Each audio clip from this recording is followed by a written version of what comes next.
negro que liberara a su pueblo. ¿Qué pensó Toussaint? Ese esclavo voy a ser yo.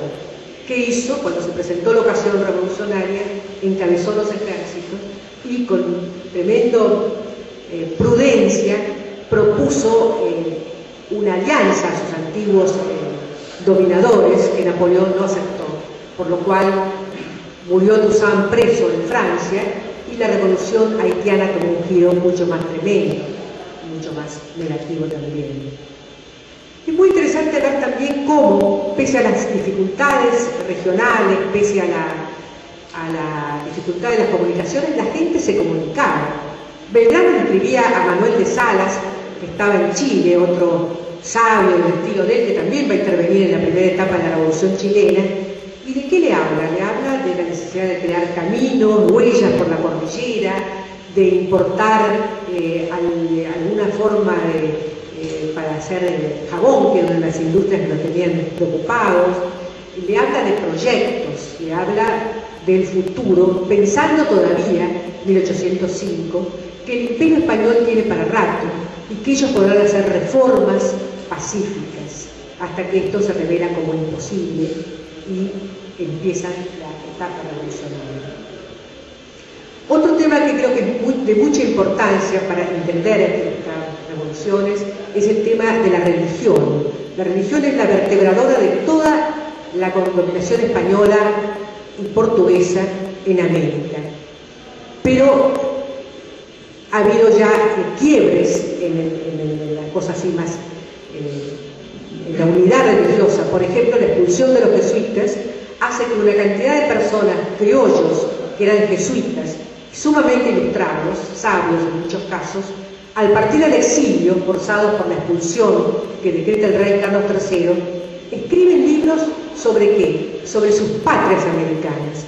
Y estos libros llegan en forma clandestina y contribuyen a formar la identidad mexicana, el clavijero, la identidad de Chile, del abate Molina, y tantos otros autores que fueron primero impulsores de una forma pacífica de la búsqueda de la identidad.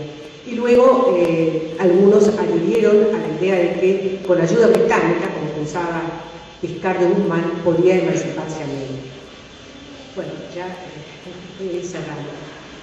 De los temas de esta historia donde juegan su papel los pueblos originarios, los esclavos que quieren llegar a ciudadanos, los sacerdotes que están a favor del rey o son patriotas, las élites urbanas, los jinetes, gauchos o llaneros, se formaron con dificultad las repúblicas americanas.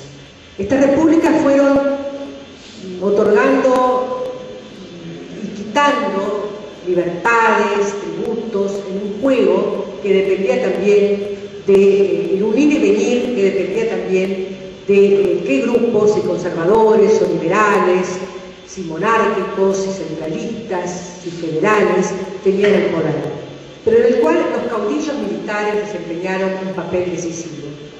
Algunos grandes jefes militares, en el caso de Bolívar y su idea de una constitución centralista y un senado vitalicio, algunos jefes militares menores, finalmente tiranuelos locales que crearon en gran medida todo ese aspecto anárquico de los caudillismos latinoamericanos. Pero entre 1880 y 1910 casi todas las naciones se fueron organizando, de ahí que los primeros centenarios tuvieran un tono general de homenaje a aquella generación de mayo o de septiembre o de abril de 1810. Yo les voy a hacer una pequeñísima referencia para terminar al primer centenario, que tiene también que ver, como acá hay mayoría radical, no sé si es así, parecería, también con la historia partidaria. Desde las tribunas oficialistas actuales se habló del primer centenario como algo, un hecho negativo, porque había, y sin duda lo hubo, huelgas y represiones, hubo también, generaron largas demoras en la en la inauguración de la cantidad de obras que se estaban haciendo. Pero también hay que decir que en el primer centenario la gente venía de Europa a la Argentina porque había una esperanza de ganar salarios más elevados, de tener acceso a la educación, de tener tolerancia religiosa a través de leyes como la del matrimonio civil o la enseñanza laica, que interesaban muchísimo a los que vivían en regímenes como el Imperio Otomano o como el Imperio Zarista. Que la ley de educación común, que fue ampliada también con educación patriótica, que se impartió en los años previos al centenario, comenzó como un proyecto de inclusión de los hijos de extranjeros en la sociedad argentina. Eso fue el plan de inclusión social más importante que ha tenido la Argentina. Pero también es importante destacar que en septiembre, y se cumplen ahora los 100 años, o se cumplieron, se van a cumplir, de 1910, el presidente electo, Roque Sáenz Peña, se entrevistó con el jefe de la oposición, Hipólito Yrigoyen, y juntos proyectaron lo que iba a ser la ley llamada Sáenz Peña del voto universal. Las condiciones, Yrigoyen no aceptó las carteras ministeriales que se le ofrecían, pero sí que el nuevo padrón tuviera las condiciones que reclamaban para su pureza. Es decir, hubo un verdadero proyecto de cambio, que como todos los proyectos de cambio en paz, no fue inmediato. Se sentó después de un largo debate parlamentario, 2 años después. Primero hubo elecciones locales, después provinciales, después vendría la llegada al gobierno de Yrigoyen. Esto fue el fruto del año 1910. Y contrariamente a esto, en México, y esto es muy interesante si siguieron el bicentenario de México, se celebró al mismo tiempo el bicentenario de 1810 del Grito de Dolores y el centenario de la Revolución Mexicana.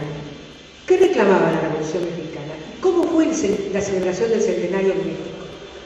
Fue tan fastuosa como la Argentina, pero el presidente era un dictador que estaba desde hacía 30 años, un dictador progresista que había instalado ferrocarriles, había traído inmigración, Porfirio Díaz, pero que pretendía volver a reelegirse en una forma ya insoportable. Y entre octubre y noviembre de ese año, el jefe, el revolucionario Francisco Madero, se alzó con el grito de no reelección. Y hubo una guerra civil durísima que costó miles de muertos y que creó un sistema político monolítico que duró hasta hace pocos años. En la Argentina esa etapa se evitó y ese año 1910 terminó con un proyecto hacia futuro. Y también hay que tener en cuenta que ese mismo año, al llegar antes de llegar a la presidencia o apenas llegó, Sáenz Peña desarmó una amenaza que era la amenaza de la carrera armamentista entre Argentina y Brasil. Ya se había desarmado, afortunadamente, en años anteriores, la carrera armamentista con Chile, pero quedaba pendiente la compra de acorazados en uno y otro país. Una de las primeras medidas de Sáenz Peña fue enviar a Brasil, a Río de Janeiro, a Ramón Cárcamo, para conversar con el ministro de Relaciones Exteriores y empezar a desarmar ese conflicto armado, ese conflicto en potencia, porque en ese momento en todo el mundo los imperialismos lo que hacían rivales, el británico, el germánico, Francia, Italia, Rusia, Austria, era armarse, y eso iba a terminar en una conflagración internacional. De modo que quería recordar estos hechos, invitarlos a seguir pensando qué es lo que necesita nuestro país y nuestros países, desde una perspectiva comparada. Siempre a veces nos damos cuenta que tenemos ventajas o desventajas, que no somos ni los mejores ni los peores, sino que la nuestra fue una revolución que tuvo grandes figuras. Yo pongo entre los precursores, destaco especialmente la figura de Belgrano, porque las figuras de los precursores son las que eran grandes ya en el momento de la independencia. Belgrano tenía 40 años, Miranda, el otro precursor, tenía 60.